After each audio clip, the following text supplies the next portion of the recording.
घरी मा जिजाऊ राहायला लागल्या.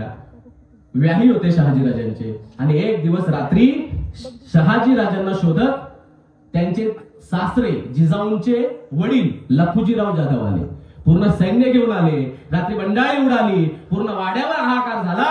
आणि समोर लखुजी जाधवांनी कोणाला पाहिलं असेल? आपल्या पोटच्या पोरीला जिजाऊला पाहिलं, गर्भवती पाहिलं आणि जोड्याचा अंबारा फोडला. जीव,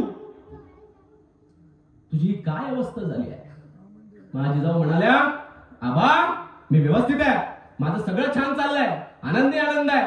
ज्या दिवशी तुम्ही मला शहाजींबरोबर लग्न करून दिली तेव्हापासून माझं सगळं काही उत्तम आहे, काही काळजी करण्याचं कारण नाही. बापाच्या डोळ्यामध्ये अश्रू तळले.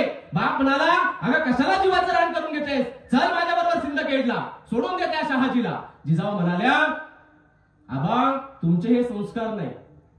एकदा माझा हात तुम्ही शहाजींकडे दिला, मी त्यांची पत्नी म्हणून माझं जे पत्नीव्रता व्रत आहे ते मला आयुष्यभर निभवायचंय आणि मी आनंदात आहे.